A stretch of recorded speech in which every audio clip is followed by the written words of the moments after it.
Out of 12 pair of cranial nerves, third cranial nerve is oculomotor nerve and its nature is motor। जो oculomotor nerve का nature होता है वो motor होता है। Origin from medial aspect of cerebral peduncle. जो oculomotor nerve का origin होता है वो सेरिब्रल पेडंकल के मीडियल एस्पेक्ट से होता है। And leaves cranial cavity through foramen और बिरोटंडन। और जो oculomotor nerve होती है वो क्रेनियल कैविटी को फोरामेन, ऑर्बिट और टंडन के एस्पेक्ट पर लीव करती है and supply to extra ocular muscles. और जो oculomotor नर्व्स होती है वो एक्स्ट्रा ओक्यूलर मसल्स को सप्लाई करती है, not supply to specifically in आई।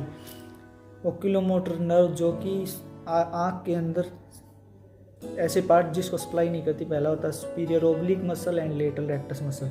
ये दो मसल जिनको कि oculomotor नर्व सप्लाई नहीं करती जो वो होती है superior oblique muscle and lateral rectus muscle.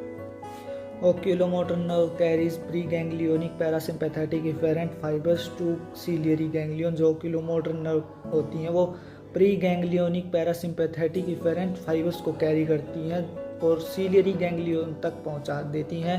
प्रीगैंग्लियोनिक parasympathetic efferent fibre supply. जो प्रीगैंग्लियोनिक पैरासिम्पैथेटिक इफेरेंट फाइबर्स हैं वो किसको सप्लाई करती हैं?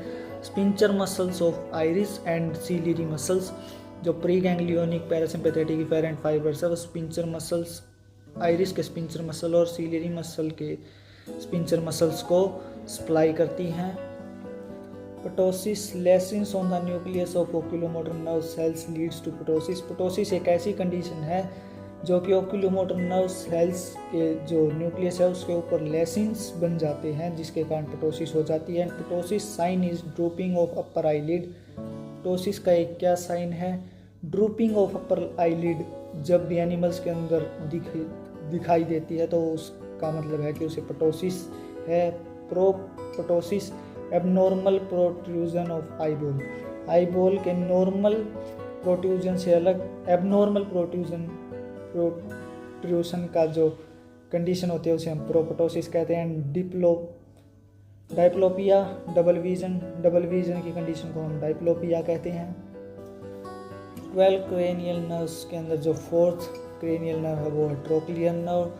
Trochlear nerve is the slenderest nerve of all cranial nerve. ये सबसे पतली नर्व होती है सभी की सभी नर्व्स में। Origin from superior medullary velum anterior part. जो सुपीरियर मेडुलरी वेलम है उसके एंटीरियर पार्ट से ट्रोक्लियर नर्व का ओरिजिन होता है। Superior medullary velum anterior part is present at behind the inferior colliculus. जो ये superior medullary velum anterior part है वो इंफीरियर कोलिकुलस के पीछे सिचुएटेड होता है। पैसेज ऑफ नर्व जो ट्रोक्लियर नर्व का वो पैसेज वो कहाँ होता है? थ्रू फोरामेन और बिरोटंडम एंटर्स द ऑर्बिट। ये फोरामेन और बिरोटंडम को से लीव होकर ऑर्बिट के अंदर एंट्री कर जाती हैं। Trochlear nerve supplies superior oblique muscle. जो ट्रोक्लियर नर्व होती है वो सुपीरियर ओब्लिक मसल्स को नर्व सप्लाई करती है जो कि आई के अंदर प्रेजेंट होती है। Trochlear nerve is also called pathetic nerve. Trochlear nerve का दूसरा नाम पैथेटिक नर्व होता है। Why trochlear nerve is also called pathetic nerve. Trochlear nerve को पैथेटिक नर्व क्यों कहा जाता है? पैथेटिक वर्ड का मीन्स होता है सैडनेस, उदास। इंजरी टू ट्रोक्लियर नर्व को जो ट्रोक्लियर नर्व है अगर उसके अंदर कोई इंजरी हो जाए तो उसके कारण weakness of downward eye movement, जो आँख के अंदर नीचे की मूवमेंट होती है उसके अंदर वीकनेस आ जाती है। And exhibits a sad dejected appearance. और फेस के ऊपर एक सैडनेस की अपीयरेंस दिखाई देने लगती है जिसके कारण हम ट्रोक्लियर नर्व को पैथेटिक नर्व कहते हैं।